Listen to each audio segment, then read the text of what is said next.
Repeat, Eastern Plaza. Shots fired on the rooftop. An assault in progress at Eastern Plaza. Repeat, an assault in progress.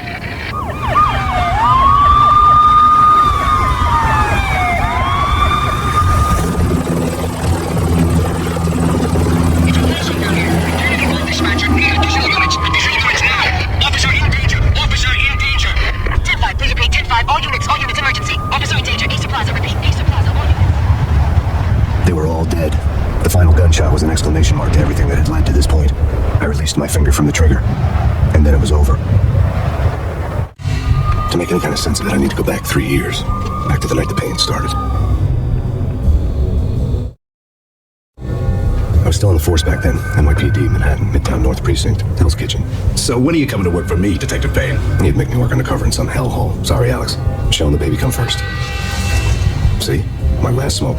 It's bad for the baby. That's you, Max. A regular Boy Scout. See, Alex? We're still on for poker Thursday night, right? Like taking candy from a baby. Life was good. The sun setting on a sweet summer's day. The smell of freshly mowed lawns. The sounds of children playing. A house across the river on the Jersey side. A beautiful wife and a baby girl. The American dream come true. Honey, I'm home. But dreams have a nasty habit of going bad when you're not looking. The sun went down with practiced bravado. Twilight crawled across the sky, laden with foreboding. Michelle, honey, anybody home? I didn't like the way the show started. They'd give me the best seat in the house, front row center.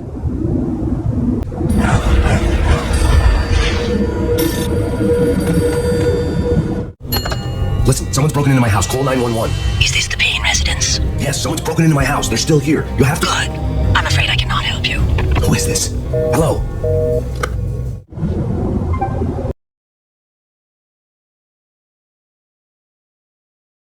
It's coming. Freeze! NYPD, drop it!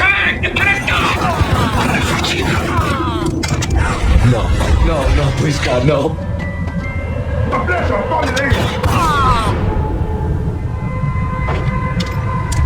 No.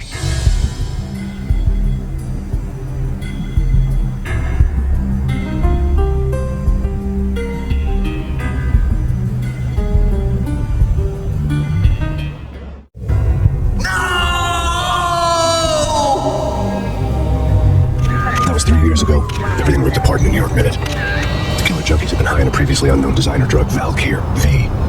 After the funeral, I told Alex I'd be transferring to the DEA. It took us 3 long years to get a break in the Valkyr case. Then, finally, 2 months ago, a dime dropper tipped us off that Jack Lupino, a mob boss in the Puccinello crime family, was trafficking. I went undercover, infiltrated the worst mafia family in New York. I came in from the cold in the dark. Outside the city was a cruel monster. I've been slowly working my way from the small time to the big fish, trying to get to the source of the drug.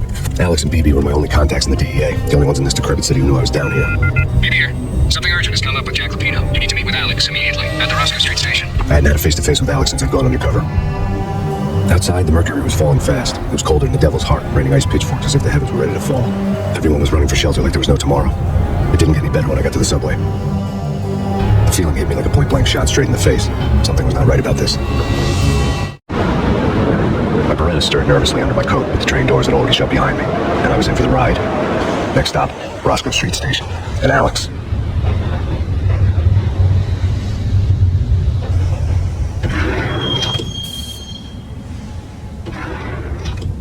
The station was drenched in gloom. Alex was a ghost, nowhere to be seen. I'd have to look for him. Death was in the air at Roscoe Street. I'd have to find Alex fast. What the hell?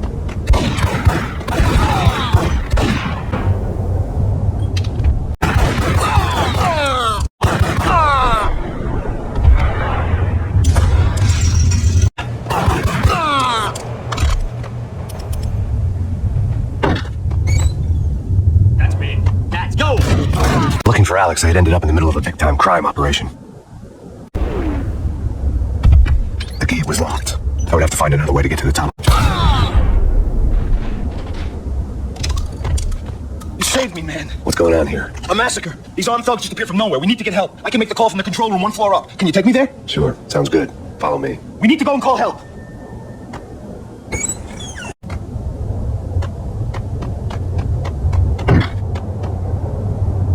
Home free. This way.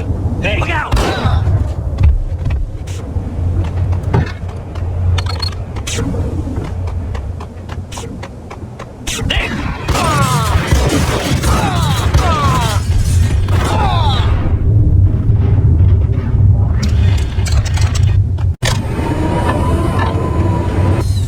The train lit up like a Christmas tree. Power was back on.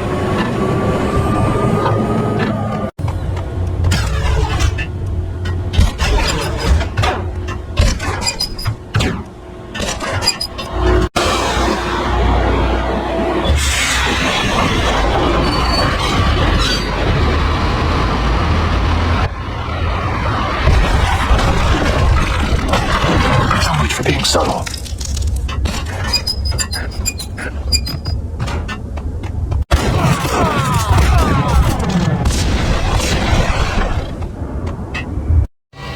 The rusty door led to an abandoned part of the station, closed off since the early 40s. Something big was going down in Roscoe Street. Maybe that's why Alex had wanted to meet me here. Maybe not. One way or the other, I was going to find out.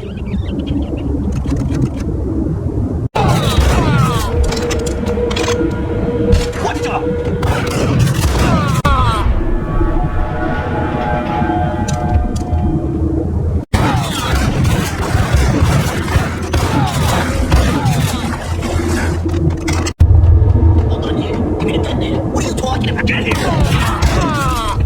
The door had been welded shut ages ago and the bomb was missing a detonator. Halt it! Okay, fellas, the police are on their way. Got him!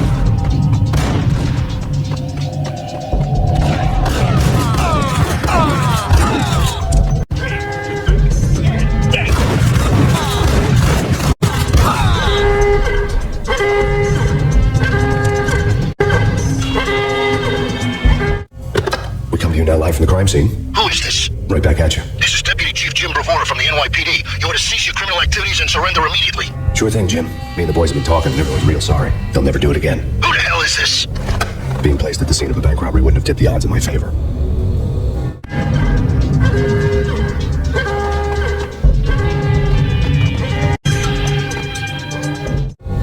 The bank robbers have been after Acer Corporation bonds. The Acer success story has recently been on every channel and on the cover of every magazine. Bank robbers had left their tools on the table. Judging by the detonators, the crooks had bought enough explosives to send Lady Liberty into orbit.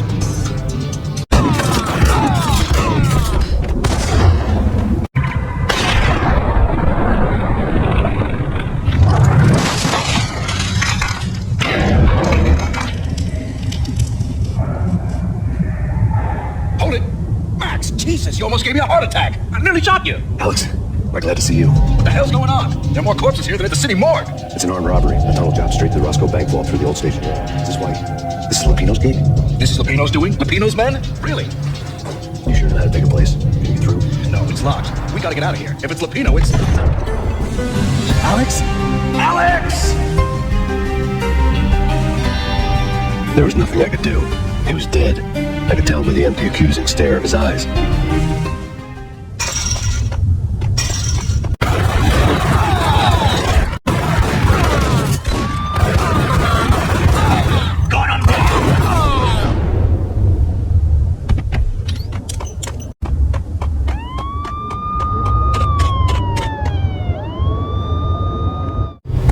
Alex had kept me relatively sane for the past 3 years.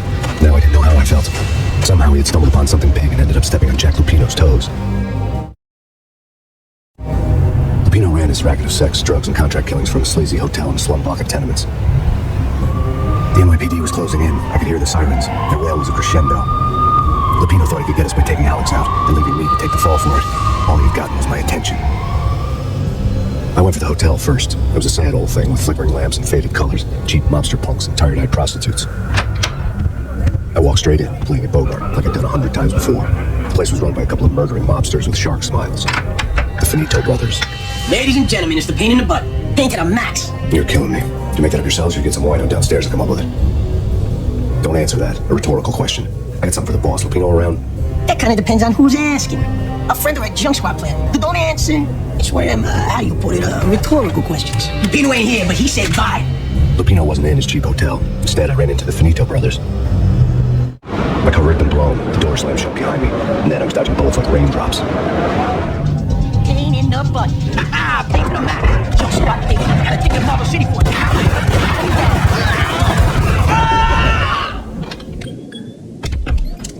A letter on the desk caught my eye. I admit Lupino only once. The gangster ran all his rackets through his right-hand man, Vinny Gagniti. Gagniti was a high-strung whiner on the verge of breaking apart, like an over-amped Energizer bunny.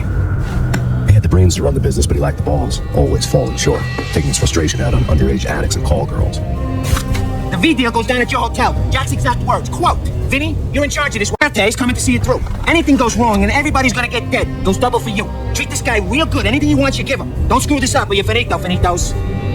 A V deal meant added security, locked doors, lots of nervous thugs with itchy trigger fingers. I'd say nothing coming in, but that didn't mean it hadn't been there. Rico Muerte was a regular Kaiser Soze, a spoof story told to keep the apes in line. 313. The Finitos had scribbled Muerte's room number on the note's margin. Bosses! Yeah? They're not answering. Call the others. Tell them to come quick. Okay, then we can't wait. We gotta go in now. Bosses, we're coming in.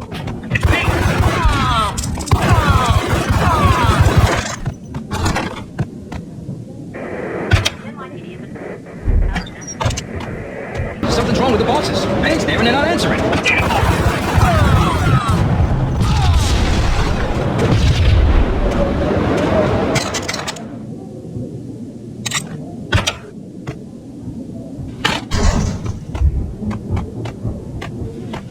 And ladies, Lady O'Neill asks for an audience. Thank you, Lawrence. My lady. My lord. And now,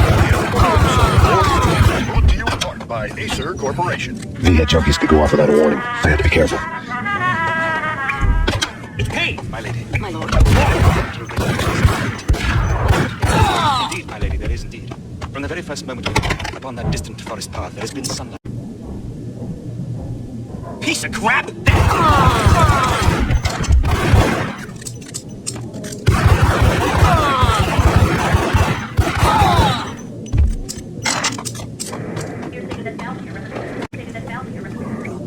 Let's inside. Inside.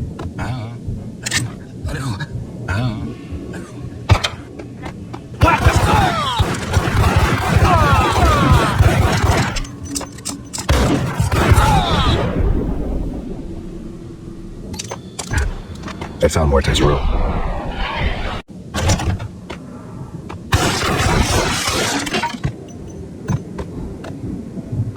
Our investigation had turned up nothing to link Angelo Punchinello, the head of the Punchinello family, to Valkyr. All tracks had ended with Jack Lupino. The letter in Muerte's room was signed by the Don himself. It was the first hint that the Kingpin knew what was brewing inside his syndicate.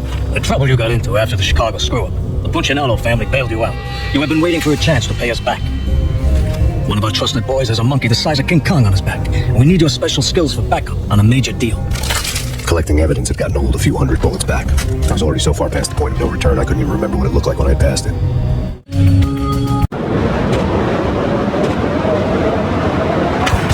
I didn't want to know what had happened here. It was not a pretty sight. Damn, I thought it was a bomb for sure. Nah, the Russian wouldn't dare. This has been waiting to happen. Hold it.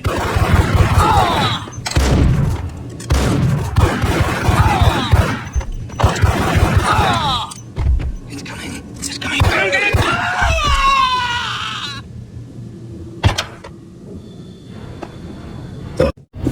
The diary belonged to a hooker named Candy Dawn. The read made a vice cop blush. Had talks with the mystery hag over the phone again. Sent her the latest one-eyed Alfred tape. As long as the hag keeps paying for the tapes, the old man could come every day for all I care. She had a nice sideline. Making secret extra of the day, didn't do it first.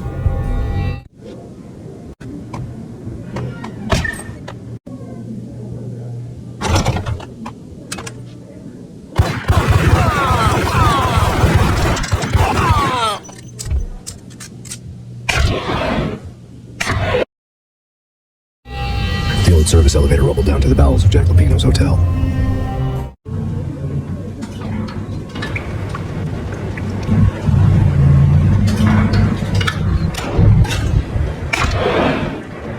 It was freaking crazy. Whack the son.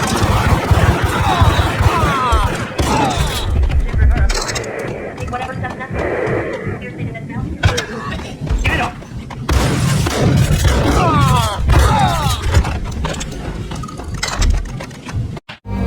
A winter storm warning is in effect in the whole tri-state area, as both freezing rain and heavy snowfall continue. Many roadways are already closed, and people are advised to stay indoors. The severe blizzard has ravaged New York for 3 days now, with no end in sight. We've been snowed from the start in the Valkyr case. The forecast said there was plenty more where that had come from. But the snowbound city was on my side. Less chance of innocent bystanders getting caught in the crossfire.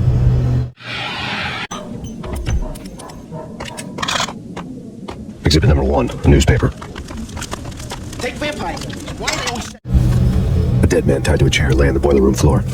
Captain Baseball Bat Boy has an unbeatable track record in superhero death matches. But a 6-pack of root beer gets me every time.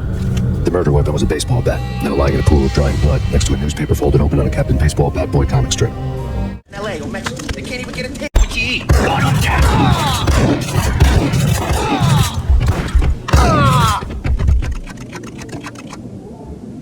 Shit with the guns. Trust me, you don't want to piss me where they are. Gentlemen, let's do business. Green for green. Cheers and green on angels. Amen. Without a key, I'd never get past this door.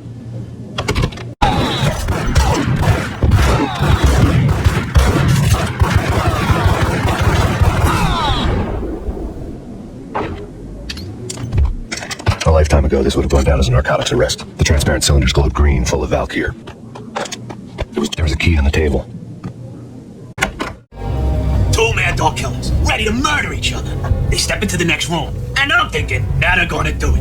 And solve their differences with the Kung Fu fighting video game. Big time hustler. Who the hell? It's that cop. Where the hell is his gun?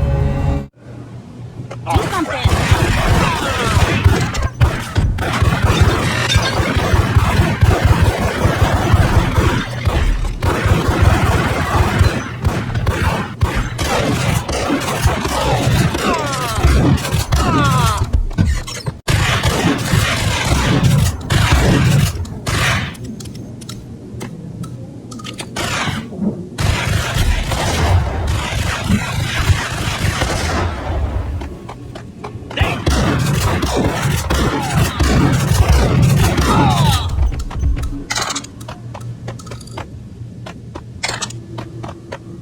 The antique switchboard was still in use. There was an old telephone switchboard in the back room of the reception area. The kind that made phone tapping child's play. It wasn't hard to picture a fat pimp sweating with headphones on, listening to his hookers talk dirty and fake orgasms over a web of party. Different set of moans and groans going on.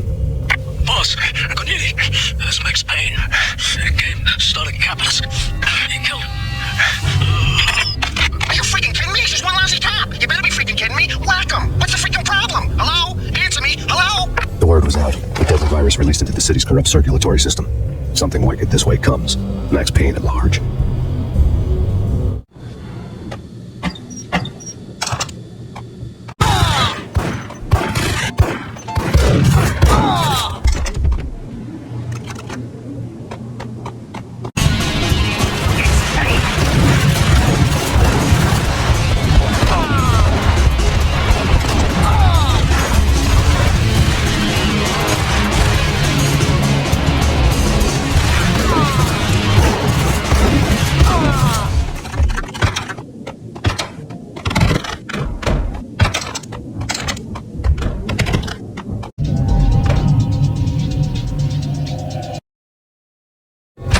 Turn around, walk away, blow town. That would have been the smart thing to do. Guess I wasn't that smart. Lupino's tenement buildings were a seedy hangout for all kinds of sleaze. A liquor store, a pawn shop, a laundromat full of mobster bookies and loan sharks. The list went on. The how and why of it was a mystery to me, but they knew I was a cop. They knew I was coming, and they were going to get real trigger happy about it. I got to see Lupino's hangout all lit up. The bomb went off, turning snow into liquid gold. The pillar of fire lifted the remains of the car straight up into the air. The flames were highlighted on the hood of a black Mercedes-Benz as it coasted down the street real slow, as if the driver didn't have a worry in the world. I got a good look at the man riding shotgun. It was Vladimir, the head of the local Russian mob, the fly in Don Punchinello's suit. The ringing in my ears was the sound of a mob war being waged.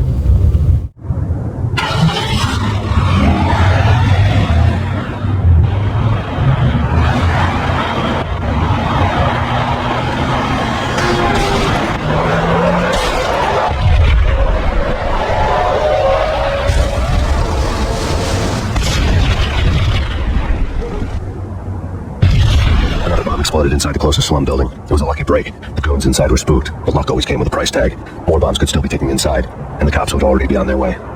Jack Lupino's suite was on the top floor. At least it used to be, before the explosive makeover.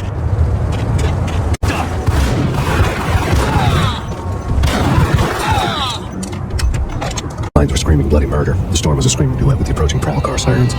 It was all a scream when you were down for the count and wanted for murder.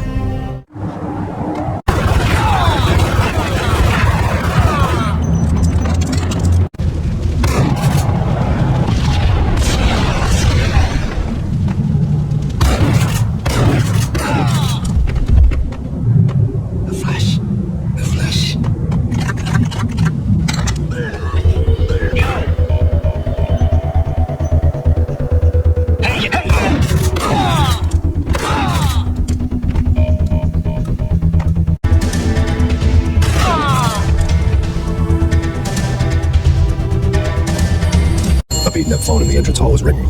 It could have been just a junkie in need of a fix, but it turned out to be something more sinister than that. Am I speaking to Mr. Payne? Who wants to know? My name is Alfred Wooten. You must hurry.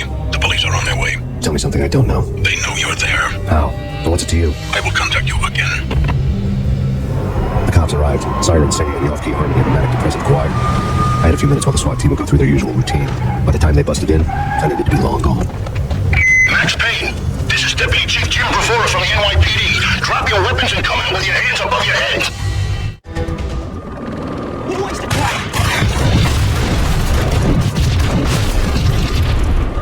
Someone had left me. There was a key on the shelf. Sense, the bombs, the Russian mob boss making an appearance in person. Gagniti was his usual self, all talk and no walk. After I hit, the Russian has only a couple of guns left, and they can be bought. There's no freaking way he has the guts to try anything after that. As it turned out, the Russian had plenty of guts. One thing he could count on, you push a man too far, and sooner or later he'd start pushing back. Yo!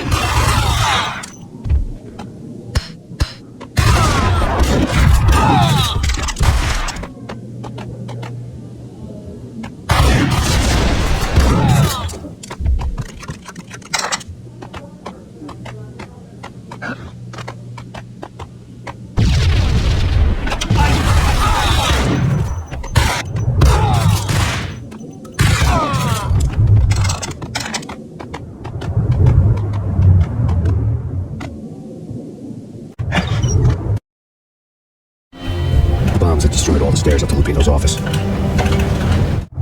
The alternate route led there by way of adjoining rooftops. It's never been this cold.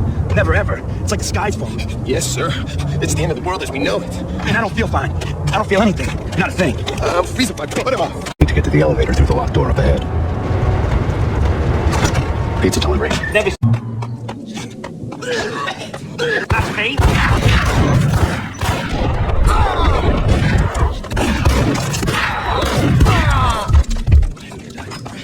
Yo!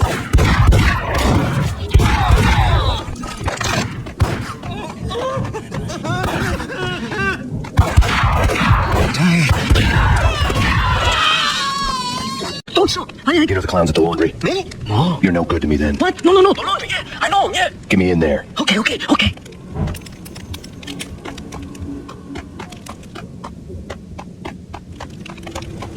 Open up. Let me in quick. Not so fast. The password. John Woo. Come on. Okay, John Woo. All right. Come right in. It's a trap!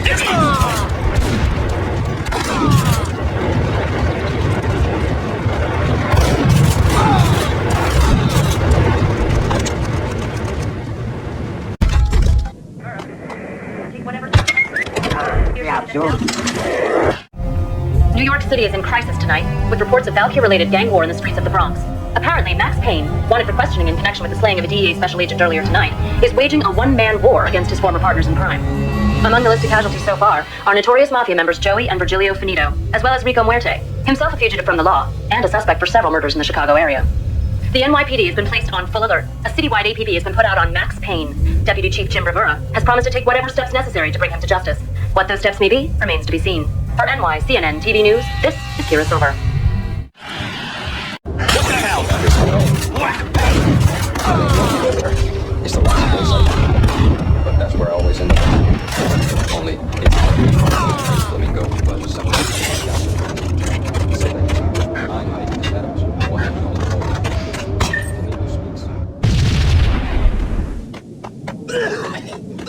Red, blue, or green? It's always red.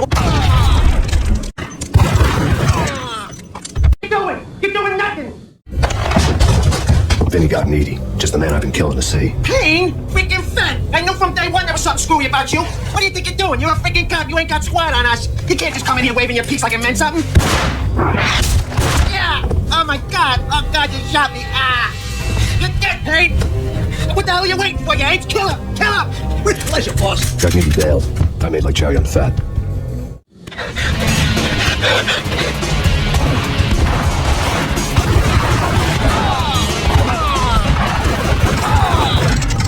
A crumpled letter lay on Got.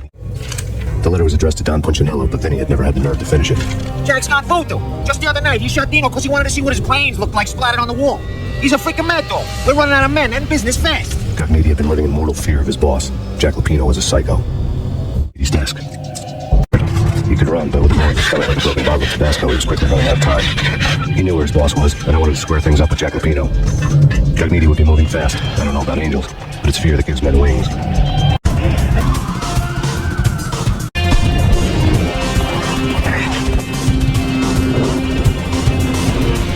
Cogniti hitched a ride. To catch him, I'd have to follow his lead.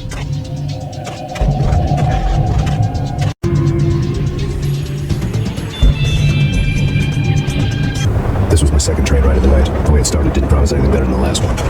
Freezing wind tearing my face like sandpaper and razors, ice hard and slipping on my hands and feet. Somewhere in the background, the wail of sirens, the city howling after me. New York sped by and fast forward. Dark rooftop water towers and a dead forest of antennas and chimneys, all a blur. When the train he was riding slowed down, Cogniti made his move.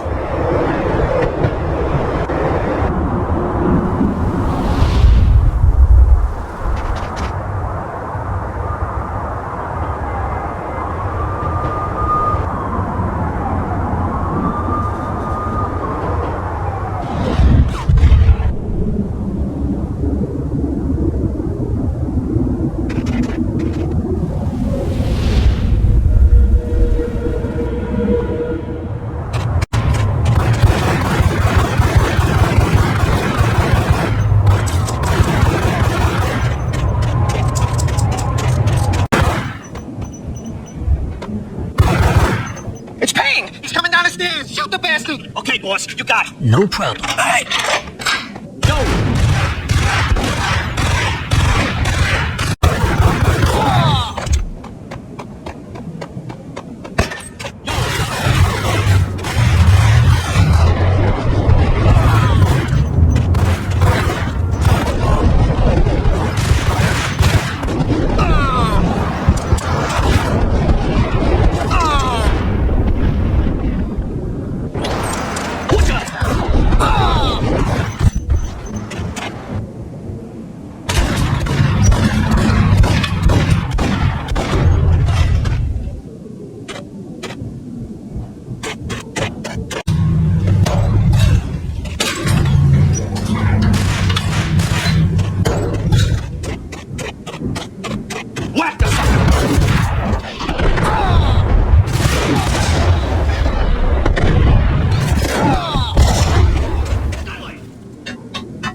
Nowhere left to go. We are very close to capturing him. You'll get a full statement then. Right now, I've got better things to do, ma'am. That was Deputy Chief Jim Rivera from the NYPD with no further comment at this time. Apart from his suspicious food habits, I figured Bravura would be one of the good guys. Fate had just dropped us on different sides in this.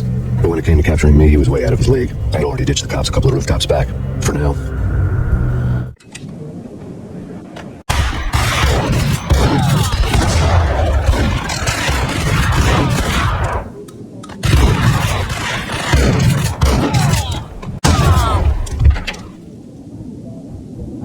Open, goddammit! Payne! I'll kill you, you lousy freaking cop!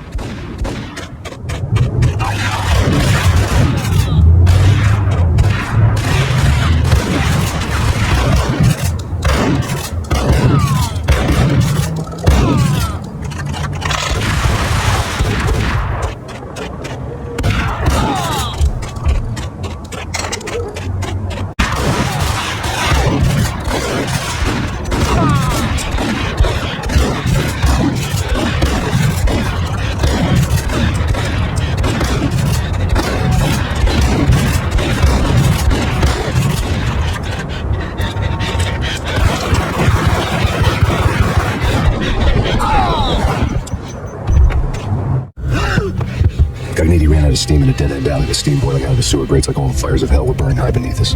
It was shakedown time. Where's Lupino? Screw you! Bad start, Penny. Ah! Police brutality! I rate pretty high on that. You can't just hurt me in cold blood? Just keep telling yourself that. Listen good, Candyman. I'm not gonna be anybody's fall guy. I wanna know where your boss is hiding. There was no glory in this. I hadn't asked for this crap. Trouble had come to me in big dark swarms. The good and the just were like gold dust in the city. I had no illusions. I was not one of them. I was no hero. Just me and the gun and the crook. My options had decreased to a singular course. I'll tell you, just don't hurt me no more. Lupino's at Ragnarok, the nightclub. Book me, take me, hold me to the freaking jail, just don't hurt me. You're right to be ready at your funeral. Ragnarok was Lupino's private nightclub, a den of drugs built into an old theater. I knew what waited inside. V had junkies ready to explode in random acts of senseless violence, and Lupino's goon squad, the worst stone-cold killers this side of hell.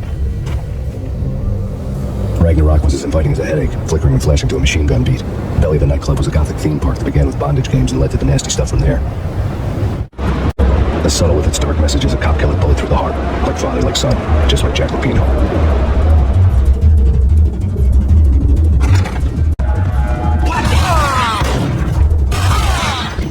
The book had never been a bestseller. I was surprised to find that somebody had been passing time reading. The paperback was entitled The Age of Murder and Storm. The blurb on the back mentioned Norse mythos and Ragnarok, the end of a Viking world with a terrible winter that covered the earth in ice, when vile crimes were rampant and all humanity lost. I could see how somebody impressionable might get it into their head that we were at the end of time. I was also beginning to see what the nightclub and its owner were all about.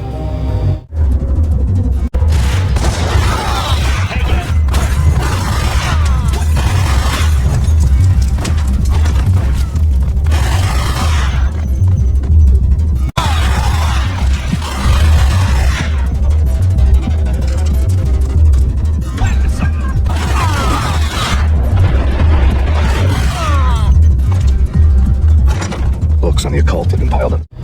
The room was stacked with light reading, such as Necronomicon, Witchcraft, and Paradise Lost. Old exotic titles like Malleus Malficarum and Deum Brerum Reini Novum Portus. Books with pentagrams on their covers, all dealing with the occult and the infernal, lying between stacks of horror videos and a couple of Ouija boards. The only thing I could take seriously was the thought of Lupino taking it seriously. He had been spending a lot of time getting intimate with the guy downstairs. Table.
The backstage area led to Lupino's inner sanctum.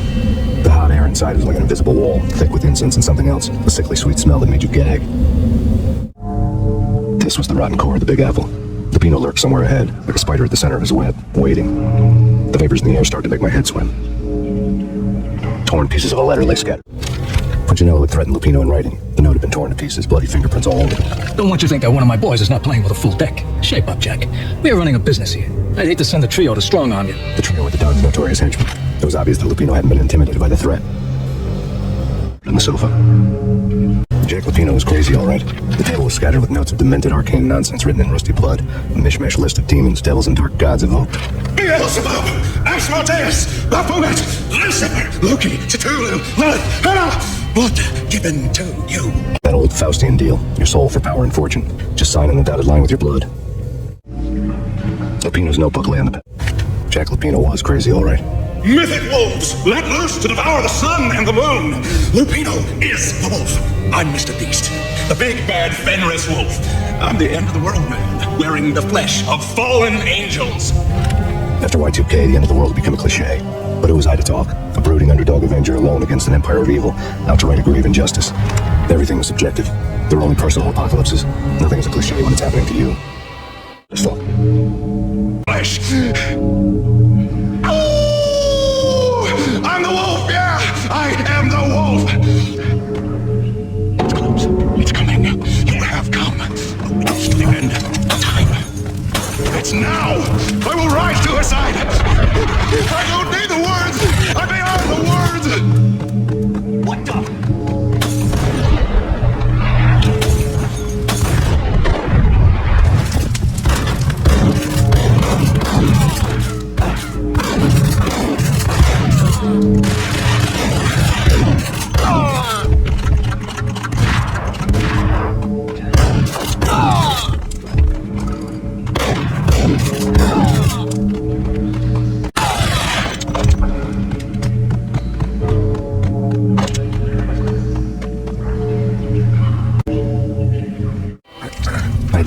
Catching it somewhere, and this one was the Empire State Building of catches.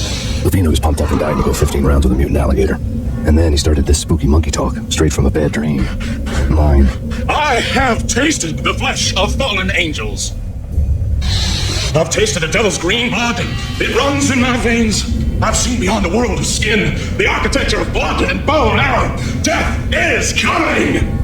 She is coming, and hell follows with her. This is the twilight winter. I am ready to be her son. Her time is now, and all who stand in her way must die! Die! You'll die! You'll die! Now! All die!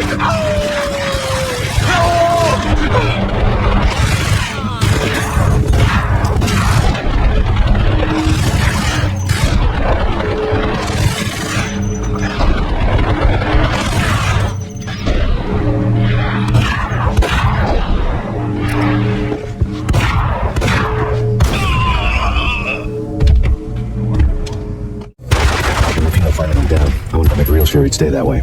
He was a bad monster. Turned them into friggin' zombie demons from outer space. I think he's dead already. Huh? And that's when it happened. But dead or not, you've got the wrong guy. In stepped this knocking femme fatale holding a gun to my face. I returned the favor. Lisa Punchinello. Lisa Punchinello was the Don's wife. Mona Sachs. Lisa's evil twin. Your safety's off, evil twin. You might hurt someone with that gun of yours. Lisa's the damsel in distress. I'm the professional. I'd blow you away without batting an eye. Sure, and you can check out my credentials splattered all over this joint. Jack couldn't have framed you, not the state he was in. We're after the same slime bag. Angelo Punchinello's the one who murdered your friend and framed you with it. You know this for a fact. I've got my sources. I don't have a clue these days. I just shoot them as they come. Who put a contract on the Archfiend? This one's mine. I hate the guts of that sadistic wife beater. Why not pool our bullets for this one? I thought you'd never ask. My finger was starting to twitch. How do you like your whiskey? I'm easy, as long as you don't try to slip me a Mickey. You're a real angel, Max. It was good stuff. Tasted sweet as honey going down. Nothing personal. Can't risk you going berserk again, Lisa Cam. The nightmare was always the same. Violent shapes moving in darkness, old and ugly. The killer's mad laughter was a riddle filled with wicked innuendo. Somewhere, the baby was crying.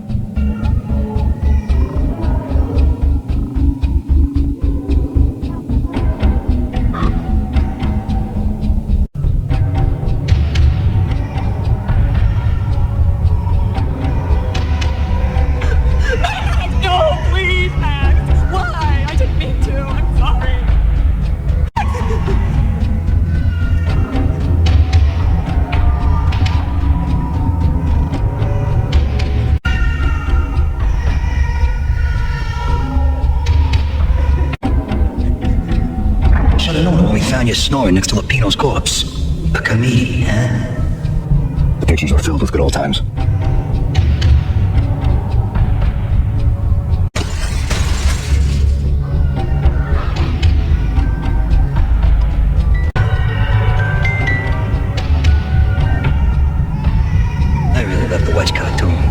Captain Baseball Bat Boy is my favorite.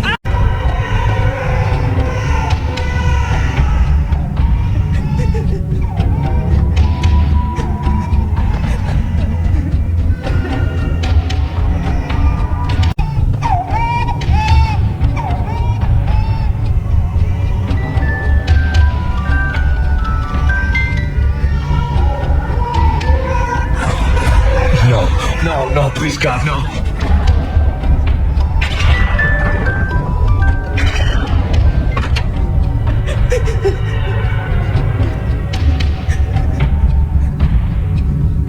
Slice them, dice them, shoot them full of holes, blow them to bits, vaporize them, disintegrate them. No matter what you do, they'll still be back good as new. Michelle's diary lay on the table. No, please!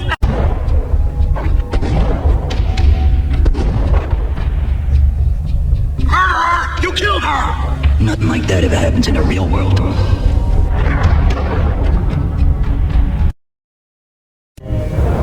I woke up in a bad dream. My head felt 2 sizes too small for my brain. Max Payne. I envy your name. And the killer was smiling. Pleased to meet you. I'm Frankie the Bat Niagara. Niagara, as in you cry a lot. He had a baseball bat and I was tied to a chair. Passing him off is the smart thing to do.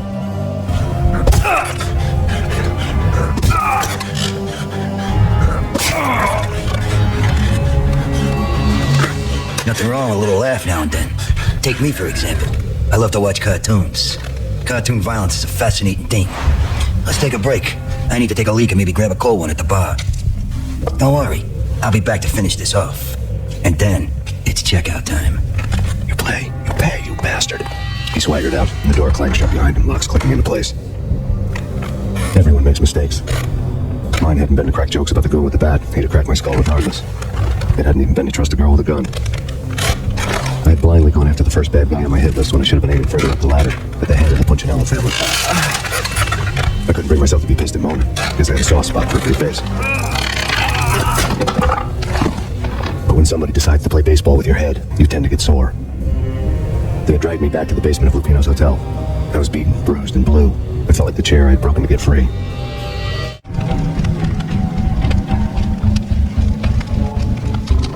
All I had was Niagara's bat, sticky with my own blood.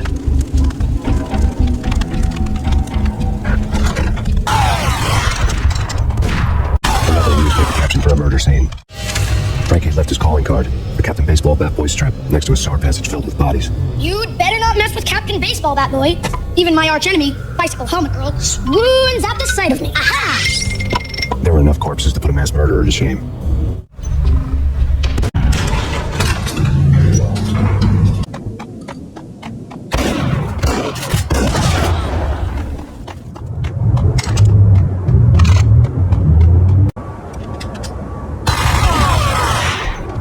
Bad to worse. The men in blue had come and gone. They had decorated the place with chalk outlines and tied it together with yellow tape. The cops who had stayed behind were dead. Frankie, his boys, and I had the place all for ourselves. Just forget about it. Hey, just forget about it. That crazy witch, you should have heard her. She was a real scream when the boys caught her trying to cap the Don. Oh, that's friggin' bad. To the trio? That's even worse than what Frankie's doing to that poor bastard downstairs. She's gonna take a long time to die. The mobster muscle on the phone was talking about Mona. Punchinello's trio were nothing but bad news. There he is.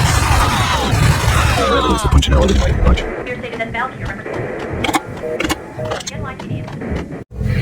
The fact remains that all the victims so far identified in the Ragnarok shooting have been known criminals, many of whom had large doses of V in their blood. Reliable sources say that Max Payne was also among those killed, although no body has been recovered at this time. Reliable sources. That meant somebody thought the Mafia had him. Didn't want the cops snooping around anymore. The body would be delivered to them barely recognizable. Case closed. Don Punchinello had the power to be that reliable source, which was no news. But his news was old news. Framing me hadn't been enough. Don Punchinello had put a hit on me. He wanted me dead, and it had been important enough for him to give written instructions to Frankie about it. Max Payne should die like a dog for the trouble he's caused. Frankie, I know I can trust you to give this matter the dedication it needs. The hotel bar was fast developing quite a history. True to his words, Frankie was there, having a beer. Jesus Christ. How the hell did you get loose? Got bored waiting. Thought, what the hell, we could just as well finish this here. Fine by me.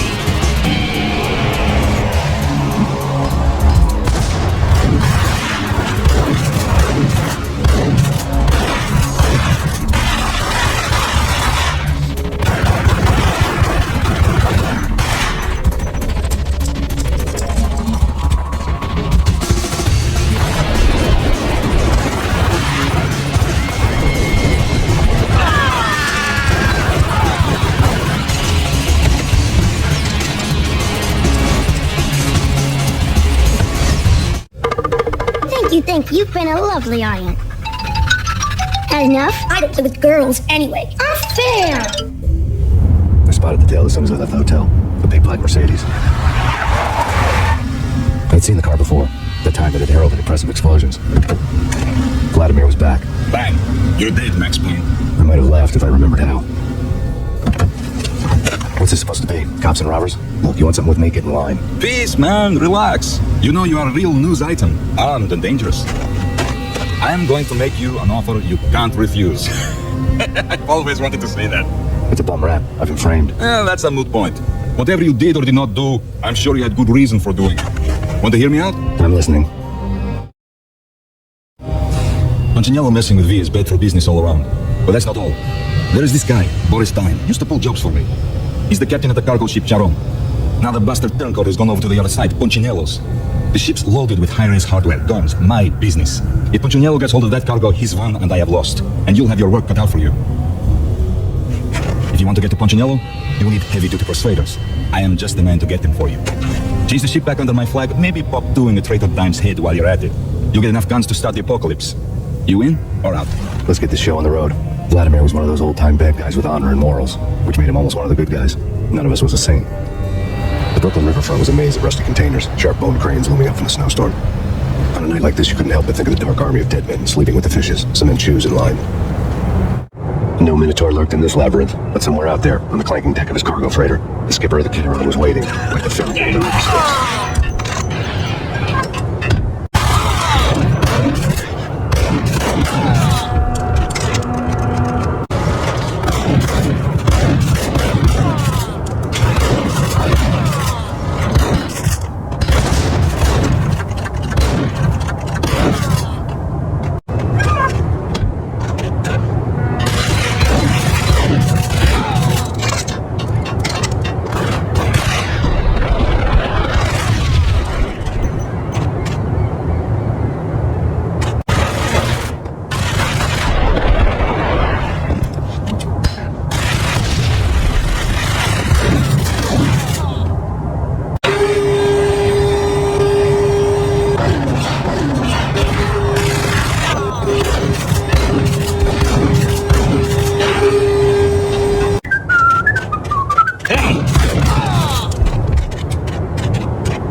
Come to town to do more than just sort out family troubles. Exhibits number 1, 2, and 3. A briefcase of money, a sniper rifle, and an envelope with one word neatly printed on a folded piece of expensive paper. Mayor.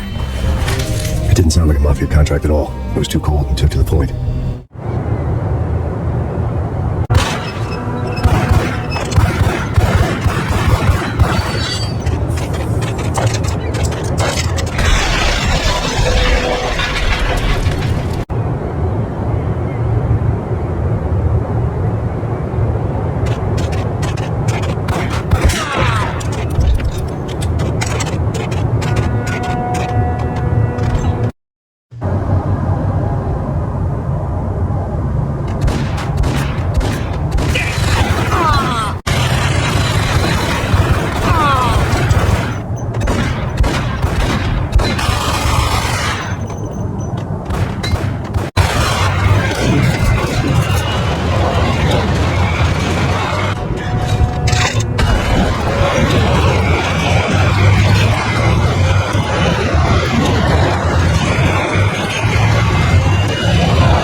found Boris Dime's ship.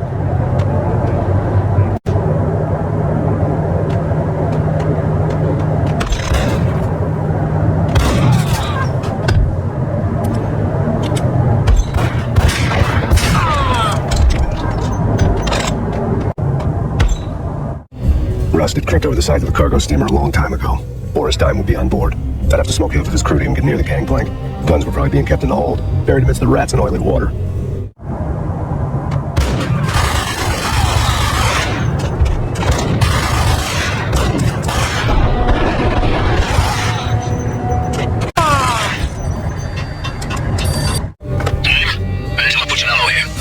Angie, tell me, how much did Dime cost you? I bet it was more than his name. Max Payne. Right the first time. You're dead, punk. You sure you're not confusing me with Boris here? You are right, of course. Pretty soon we should get together and have a talk. You son of a... Pissing Punchinello off was a dangerous game, but when people get mad, they make mistakes. I should know. That's where I wanted Punchinello mad enough to trip over his own feet, preferably into a grave.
Everything you need? Check. I owe you. Anything you need. This is my solo. When I'm through, Punchinello won't be anybody's problem anymore. Clear as vodka. But anytime you get between a rock and a hard place, just whistle. This could be the beginning of a beautiful friendship. You really get a bang out of this big-time gangster act, don't you? Even with all this firepower, I figured I couldn't get to Punchinello in his manner. I could only hope that he wouldn't pass a chance to hear me beg, to see he's won. This is Max Payne. I want to cut a deal. Payne, you're a dead man. That's what everybody keeps telling me. I got your ship and her cargo. I want to meet. No pain, no gain. Capiche? You know my restaurant? Yeah, I know it. One-o. Punchinello's restaurant had seen better days. Snow was falling like ashes from post-apocalyptic skies, but that was outside. Things would soon get hot in the Don's restaurant. I knew it was a long shot, Angelo Punchinello actually showing up, but there was no crime in hoping.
Punchinello was burning to get me. The feeling was mutual. He was trying to put out my flames with gasoline.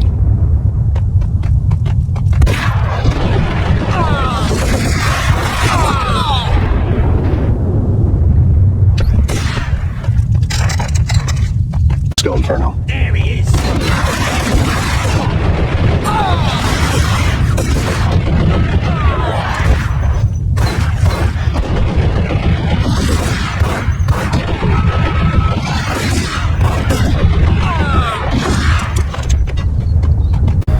Had seen my smoke signals. The Mercedes was revving to go, almost drowning out the Banshee well with the sirens. You coming? We'll drop you off at the Punchinello Manor. Sounds good to me. When this is over, hook me up. I could use a professional like you. I'll keep that in mind. The night groaned with cold. The garden lights flickered nervously. In their light, the falling snow was dead white before the darkness ate it up. I'd heard the stories. The trio were mad dogs. They'd have hung the heads of their enemies over the manor gates if the capo had only let them. Punchinello wanted pain. He'd see the pain. The trick in my situation was that there was no trick, no matter what the movies tell you. No rules, no secret mantra, no roadmap. It wasn't about how smart or how good you were.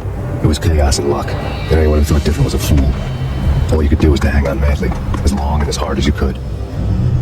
Someone had graciously left the back door open for me and killed the guards. My money was on Mona.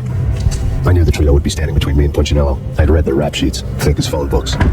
No one would be walking out of here alive. The numbing cold of the broken night had followed me in. Upstairs, the trio tangled down the manor halls to the silent rhythm of their murderous hearts. The blood of their victims rust on their lips. Vince Mignano, Pilot Providence, a.k.a. Big Brother, and Joe Deadpan Salem. The pistol was a frozen lump in my hand, piercing the skin, gnawing me to the bone.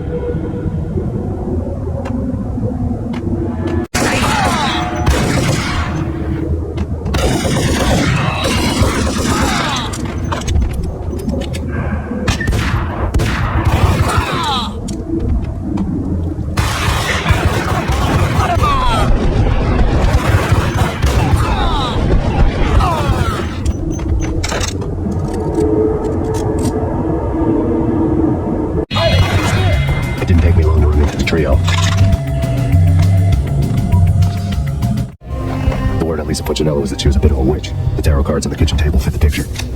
They weren't my kind of cards, but I was willing to take a crack at the hand Mrs. Punchinello had dealt. The first card was the tower. Maybe that was supposed to be the manor. It got easy after that. The devil was the master of the house, and death was me, coming for him.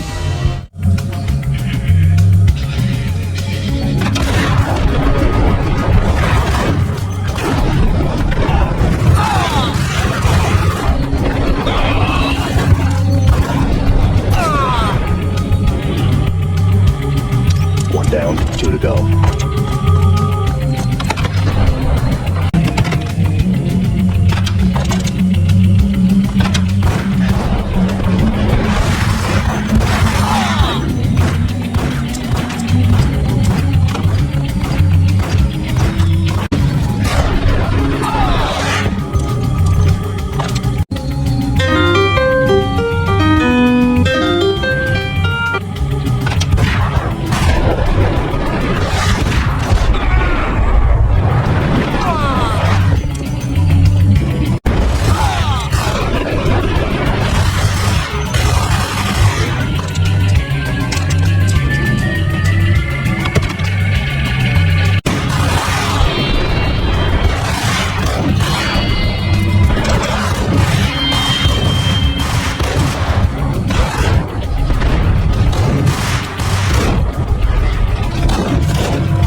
You're a real angel, Max.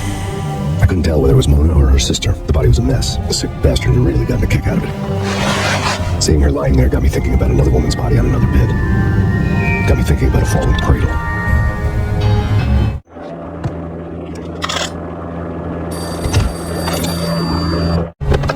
Max Payne. Talk to me. Alfred Woden. You've got company. An armed helicopter just landed on the manor grounds. You must hurry. The more the merrier.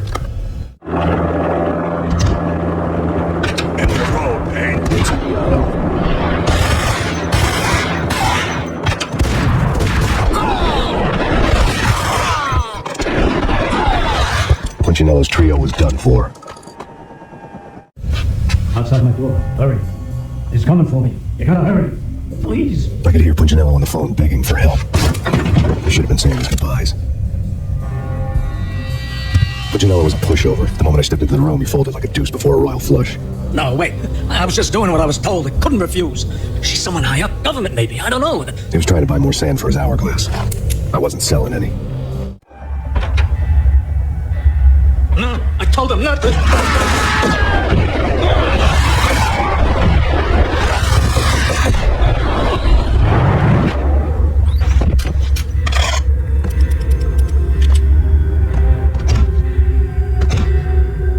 Game over, Max Payne. I could tell when it was outgunned. It was time to take another beating. The mystery witch was a real barracuda. Trouble with dagger heels, a smoking assault rifle in her hand, and an army of killer suits behind her. How sweet. I get to kill 2 birds with 1 stone. Sooner or later, it was going to catch up with you. Mr. Payne, it's time to show you the benefits of my brew. Be a good boy now. You'd find that Lady Luck was really a hooker. You were fresh out of cash. Gentlemen, we're done here. Take me to Cold Steel. She had just given me an OD of Valkyr. I could feel green fire eating my brains. They turned to steam. They did a fade on me. I'd never had a chance. The witch had got me just as sure as if she put a gun to my head and pulled the trigger. The shadows rushed me. Those mugshot faces hungry for revenge. They knew my weak spots and closed in for the kill. The floor turned into a vortex of green blood. I fell. The flesh of fallen angels.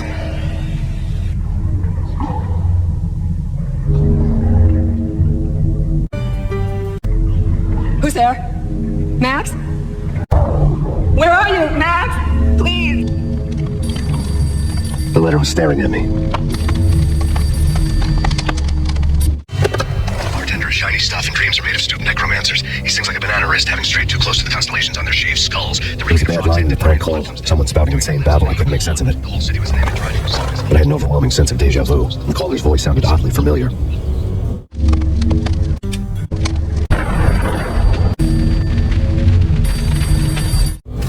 There was something disturbingly familiar about the letter before me. The handwriting was all pretty curves. You're in a computer game, Max. The truth was a burning green crack through my brain, weapon statistics hanging in the air, glimpsed out of the corner of my eye, endless repetition of the act of shooting, time slowing down to show off my moves, the paranoid feel of someone controlling my every step. I was in a computer game. Funny as hell, it was the most horrible thing I could think of. Don't lose it. It's Valkyr. The drug. Snap out of it. Try to remember. It was a bad line in a prank call. Someone spouting insane babble. I couldn't make sense of it. But I had an overwhelming sense of deja vu, and the caller's voice sounded oddly familiar.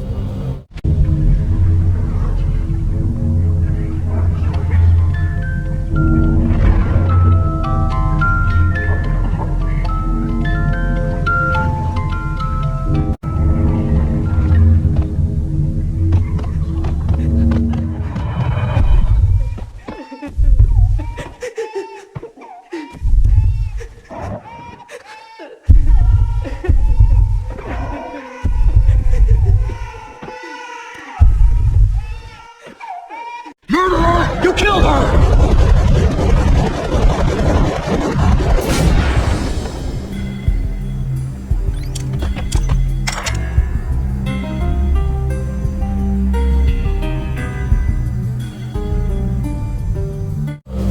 Max, something happened at the office today. A strange memo. Something about Vikings. Honey, I gotta run. You can tell me all about it this evening. Have a nice day, darling. The bullet holes were rubies on her chest, blood glowing on her ivory skin. She was so beautiful. The killer was smiling. The flesh of fallen angels. Slowly, the green nightmare faded, leaving dark stains on my soul that would never come off. I felt like flatlining. I was all shook up. I woke up in a cold sweat, sick and tired to the bone, lying in a puddle of my puke. The hag had said take me to Cold Steel before it had all gone crazy. It was a clue. The only one I had. It took me forever to crawl back to my feet and hit the road, but when I did, I drove straight to Cold Steel Foundry outside the city. There was a whole lot of action around the place for a freezing winter night. Trucks coming and going, men running. I had the drop on the mystery witch. She thought I was dead. I was on her blind side. I was going in. The bad truth that put me in a crazy mood, adrenaline pumping through my aching veins. Staggering on the mill roof in ice and snow and wild wind, I was a ninja. My kung fu was strong. I wasn't kidding anybody. At best, I was Superman and Kryptonite about to fall through a skylight, down to where it was all going down. A half-abandoned industrial area in the middle of nowhere. The factory was a perfect front for any number of illegal activities.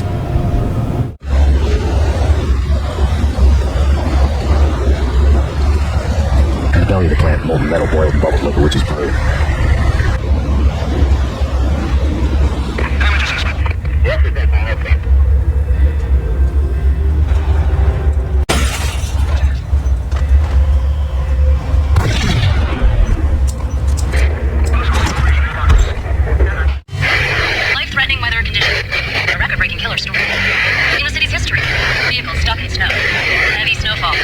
forecast shows severe weather is expected to continue. Out at night, snow fell like confetti over the Devil's Parade. The storm was anything but over.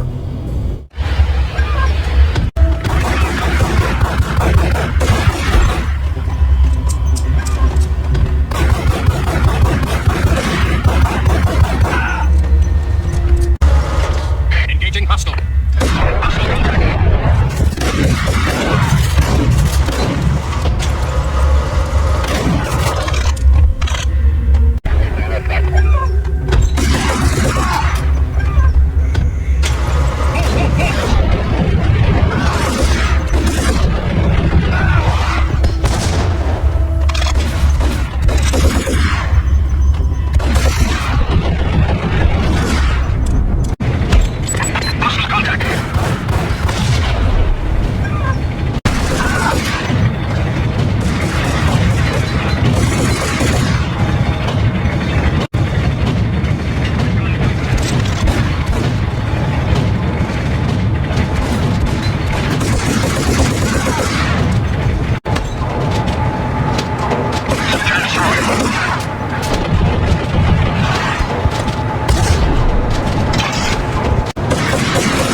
Giving them names, I guess.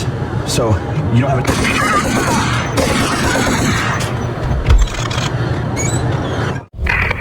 Perimeter breached. The facility has been compromised. Repeat, the Deep Six has been compromised. Initiate Operation Deny. The walkie-talkie military lingo could mean only one thing. They were getting ready to destroy the evidence and vanish into the night.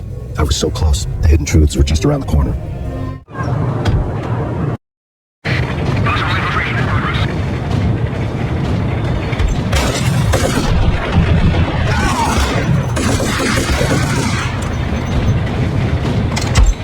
Folder on the table told a grim tale. The mercenaries were running a tight operation, paperwork and all. Merchandise missing again. A chemist had tried to smuggle it out for his own private party. Locked him up in cell B7 and D6's old test facility to wait for proper processing. I was close enough to hear the secrets, just beyond the next doorway.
monitor showed me the way.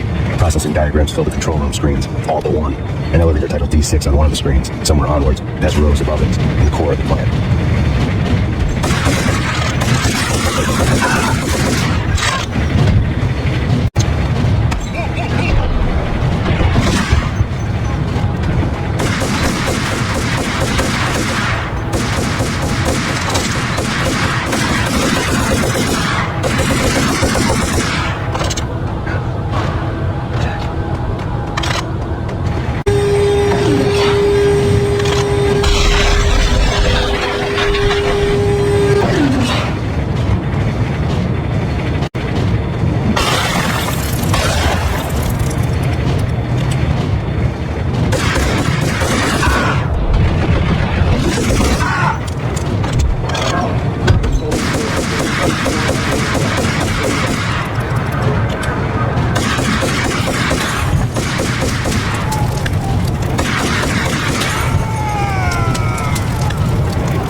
I'd taken on the role of the mythic detective, Bogart as Marlowe, or Sam Spade going after the Maltese Falcon to unravel all the mysteries.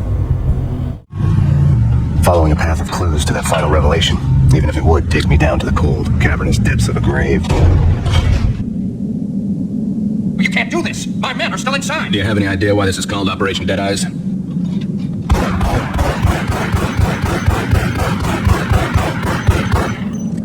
I think he's dead already. Let's do it.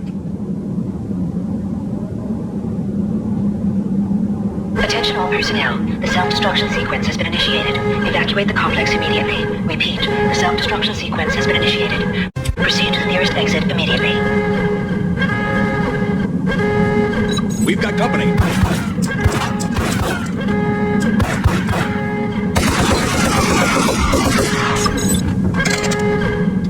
I'd seen the logo on the floor before. There was an old army bunker under the steel mill. I knew the military plaque on the floor. I'd seen 1,000 variations of the insignia on crumbling brick walls everywhere in the city. The sword replaced by a syringe.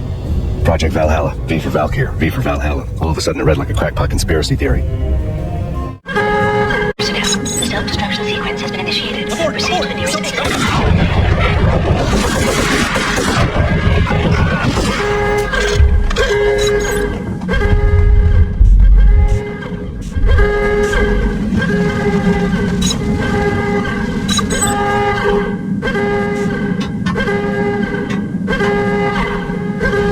The chemist had been using the workstation when he died. The half-life of the lab rat had ended on mine. His password blinking on the screen. 665, neighbor of the beast. Decontamination in progress. Decontamination completed.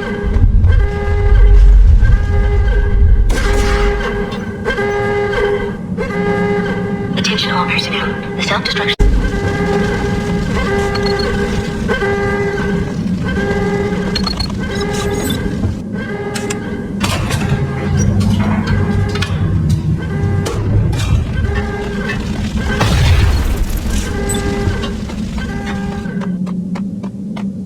In here! Hey! Get me out of here! I'm innocent! There! Let me out! Attention all personnel. The self-destruction sequence has been initiated. Proceed to the nearest exit immediately. I thought I was gonna die in there for sure. I need you to get me through the decontamination chamber airlock. You're crazy! No way! The place is blowing up for Christ's sakes! Either that or back to the cell. Your choice. Okay, I'll do it! I'll do it!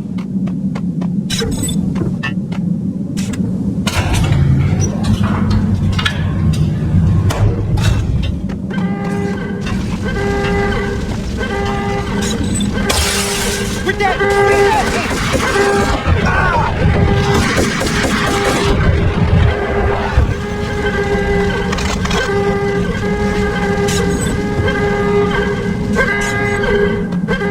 Decontamination in progress. Fast. Decontamination.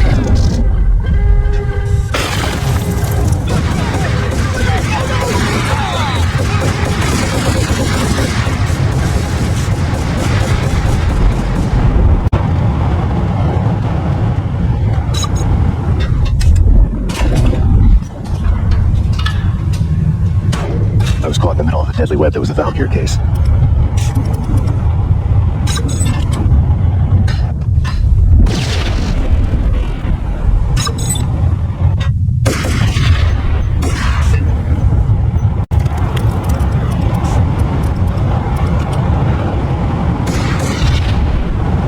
One of the lab terminals had the project logo on the screen. Top secret. Project Valhalla. U.S. Army. Yggdrasil Network. Valhalla, the otherworldly place in Norse mythology, where the bravest heroes spent their afterlife feasting and fighting forever, their wounds miraculously healed night after night. Valkyr, the maidens who chose the most courageous Viking warriors and carried them to Valhalla. 1991, the research objective was to create a chemical substance to enhance the stamina and morale of infantry troops. 1995, results unsatisfactory. Project cancelled. Someone had decided to continue the sick experiment unauthorized. Project compromised. Data leak. Fix the damage by any means necessary. Security clearance red. Authorized by the project lead. Biotest. Double the dosage for all the remaining test subjects. Observe and record the subject's behavior in an urban setting. The drop-off point was my old address in New Jersey. The file dated 3 years ago. Just when you thought you had reached the deepest depths of horror, it suddenly got worse. How to turn off that small voice inside your head that started to whisper that you should be glad that now, if not before, your revenge was justifiable on any conceivable moral scale. That small voice proved, beyond any doubt, that I was damned. dagger-heeled woman had come and gone a long time ago. There was nothing more for me here. The bunker's name was acting as a self-fulfilling prophecy.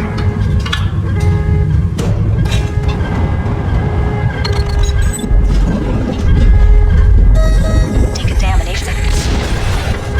Self-destruction imminent. 30, 29, 28, 27, 26, 25, 24, 23, 22, 21, 19, 18, 17, 16, 14, 13, 12. Decontamination. Imminent. 30, 29, 28, 27, 26, 25, 24, 23, 22, 21, 18, 17, 16, 15,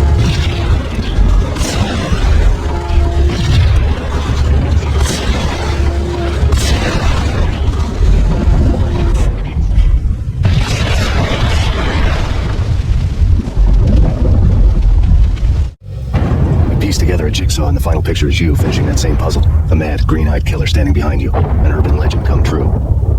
The Project Valhalla test subjects had been the mad junkies who had murdered my loved ones. The rest was simple body count math. It all pointed to her. Ms. Valkyr. The factory went up in a fiery inferno behind me. All my leads were dead, turned to smoke and dust. I had lost my way. I hadn't slept in a million years.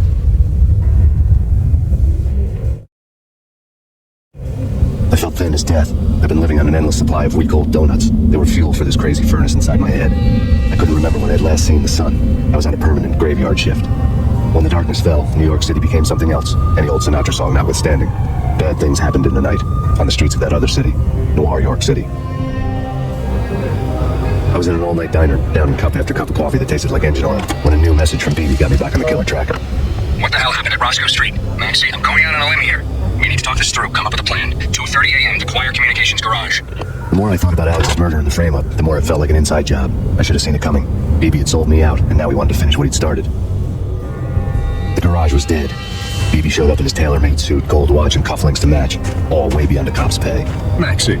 Losing suave charm, he was guilty as hell.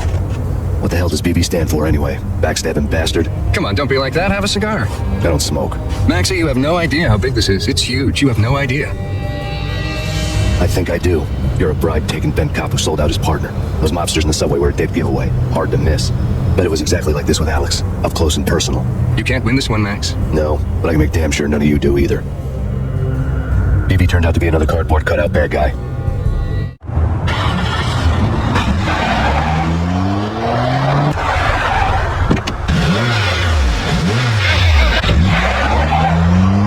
The bad cop on the take. The cowardly right-hand man fleeing from the scene, leaving his paid thugs to do his dirty work.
Valhalla, the alleged head of the Punchinello crime family.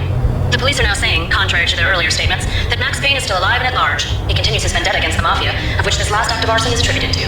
I had no recollection of setting any fires, but I did remember the flames.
You know, I really hate people who refuse to see the inevitable, refuse to do the smart thing.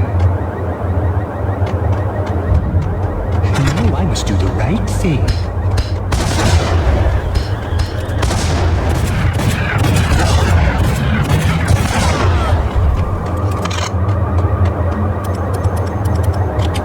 The payphone started to ring.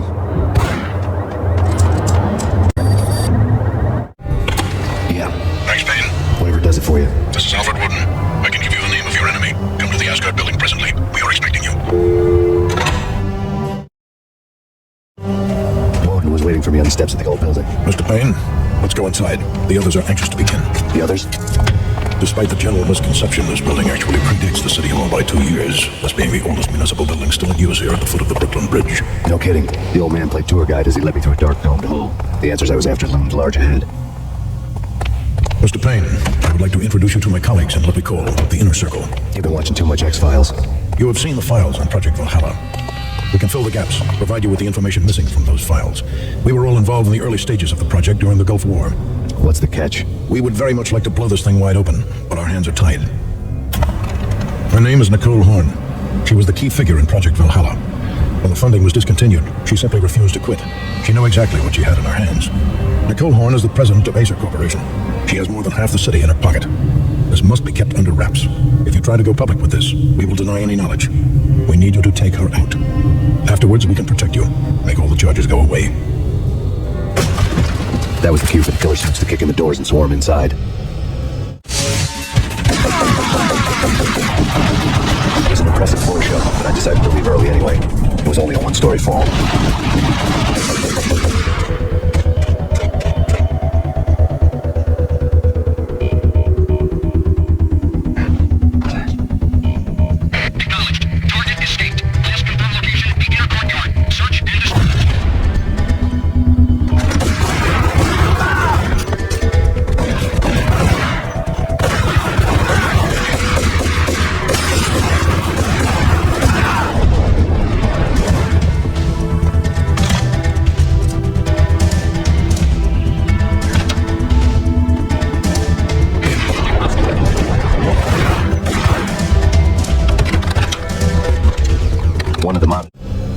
On-screen, the so-called corpse of Alfred Woden stood up, miraculously waking from his dirt nap, looking smug among his dead pals. In the land of the blind, the one-eyed man is king. I didn't know how he pulled it off, but it was a pretty slick way to get out of all his promises.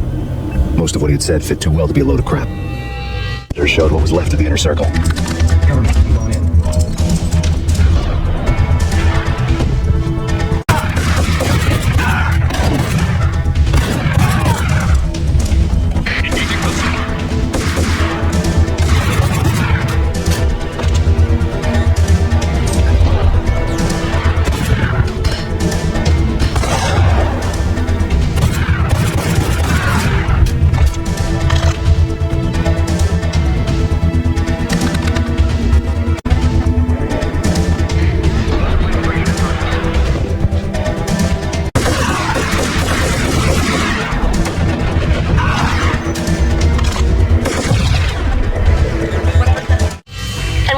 to those saying that he's actually providing a service long overdue to the city. This crusade nonsense has gone too far. He's out of control. It must stop. He will be stopped. That was Deputy Chief Jim Rivera from the New York City Police Department.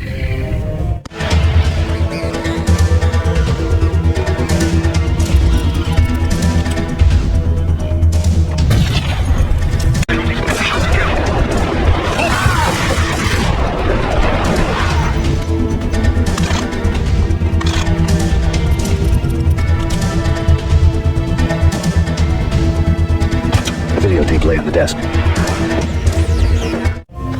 Nicole Horn had blackmailed the inner circle into silence. The tape came with a curt extortion note on a piece of expensive paper. I remembered Candy Dawn taping her clients in action on the side, selling the tapes to the highest bidder. I was sure the kinky sex was nowhere near Alfred Woden's worst sin, that when this was over, any collateral would come in handy. Present. Woden had taken care of my mission preps with military precision. The critical areas in the Acer Corporation headquarters blueprints were circled in red. The president's office was at the top of the building, right below her penthouse suite. The elevators were controlled by a security computer, part of the mainframe located underground below the building. The high-rise was sealed as tight as a sci-fi fortress. Nothing seems to stop Acer Corporation's phenomenal victory march. Incredibly, the stocks are still rocketing. Worried experts already see a danger in the company's success. Some have gone as far as to say that Acer Corporation is about to become an even bigger monopoly than Microsoft ever was.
Revenge. Those dreams were always nightmares, of coming close and then failing.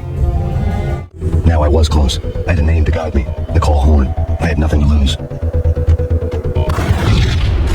Inner Circle had quite a track. Project Valhalla had not been the only thing the Inner Circle had been involved in. There were rows of cabinets full of files. The Serpentine Secret Society went back a long way, always pulling strings from the shadows. I couldn't say I was sorry. Woden's move in some Byzantine power game had cut the Circle's membership roster to 1. The old man wanted me on cleanup duty. It was my mess too.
most original approach to the problem.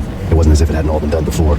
An eye for an eye, the first principle of revenge. Old as dirt, still going strong. The cardinal rule in going after someone with an intention to kill was not to make it personal, which it almost always ended up being anyway.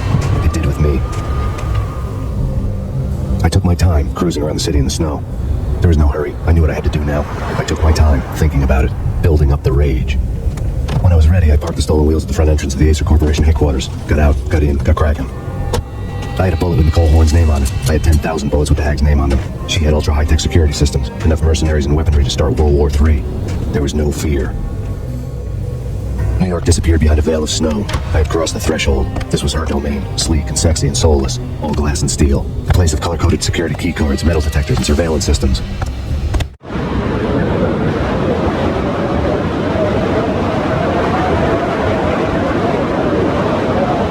Colder than a walk-in fridge. Cold as a gun.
Max, we gotta stop meeting like this.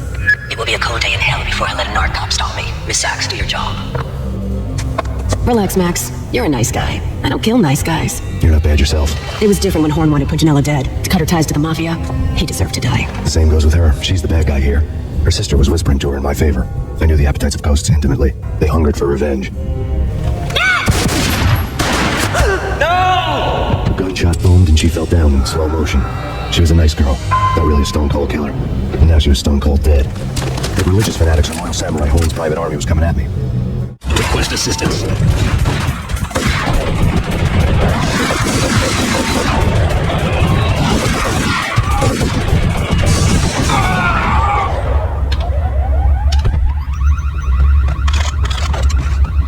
Elevator came back down. Mona was gone. There was a lot of blood, but no body. Something clicked for the final time. My mind had never been so clear, as if somewhere high above the storm clouds were already gone. Cold stars blazing for the black skies.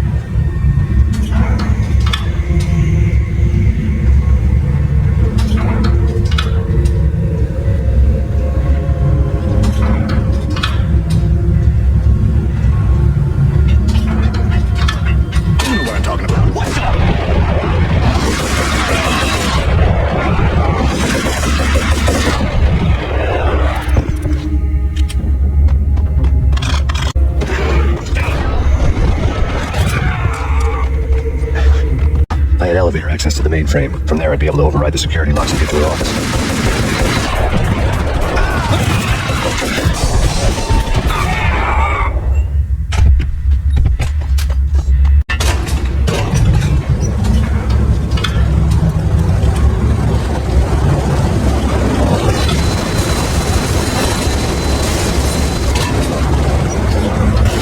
Mark Chopper was Horn's pet guardian, inhuman and flawless. He was stalking me. I'm not a cold killer bastard.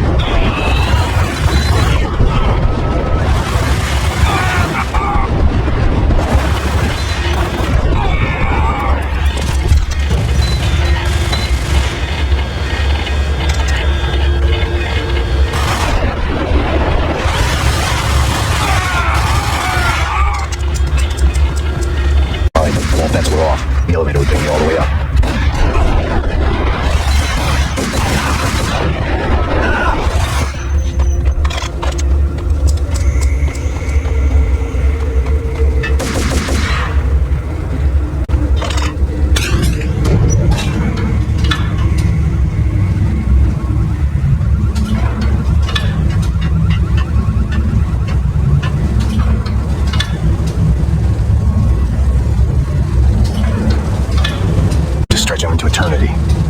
Desperation had crept into the snowstorm, as if it was trying to get it all out before the end.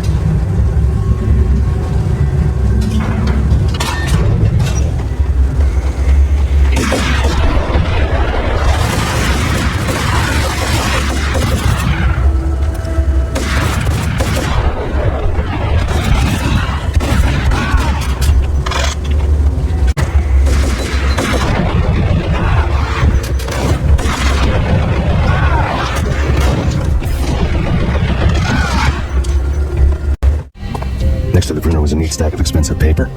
Hacking through Horn's computer would have unearthed files of criminal plans, strategies for world domination, spy helicopter reports, illegal wiretap recordings, the above. I had seen too much of it already. Talk here had been meant to be a white-winged maiden that would lift you to a warrior's heaven, but it turned out to be a one-way demon ride to hell. The devil was in the drug. I knew. I had met him. And now I was gonna kill her. The queen of the underworld who had tried to lift herself a bit closer to heaven with her drug money. No begging, no bribes. She knew better. Honor among killers. We who were about to die. Both of us knew how this would end. In pain and suffering. All this because your wife stuck her nose into things that were none of her business. The cops were coming to take me away. The sirens were like a bad conscience I couldn't shake. It's ridiculous you've made it this far. You won't be alive when they get here. Stop him!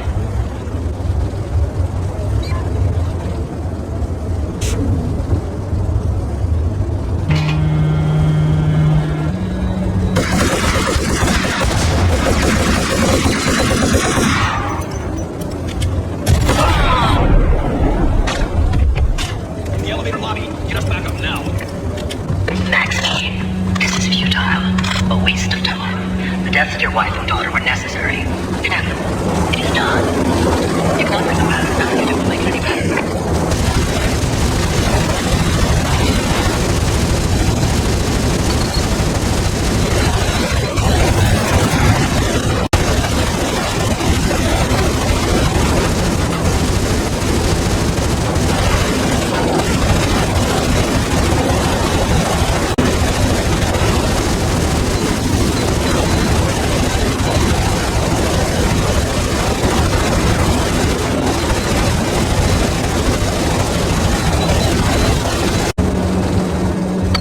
Max Payne, you are fighting a losing battle. You cannot survive this. You will die. Stop fighting. Make it easy for yourself. Accept your fate. You will die here.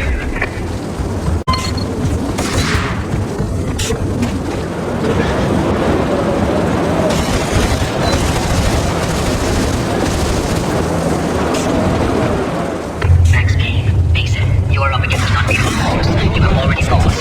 You have lost. Only death will set you free from your pain. Accept this way. Give up.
gunshot was an exclamation mark to everything that had led to this point. I released my finger from the trigger. And then it was all over. The storm seemed to lose its frenzy. The ragged clouds gave way to the stars above. Max Payne, this is the beach. Get revolt from the NYPD. We've got the building surrounded. Throw down your weapons and lie down with your hands behind your head. A bit closer to heaven. The cops' voices were distant and muted. Break! NYPD! Hold it right there! My ghosts released me from their haunting. Down below, New York City glittered like diamonds on black velvet. You gave us one hell of a ride. Take him down to central booking. You heard the man. Woden was there in the crowd, standing by the sidelines. It wouldn't be over till the man with the patch would say so. He'd say the right words. I knew he would. He'd better. Woden grinned smugly. It was the grin of a winner. That made two of us.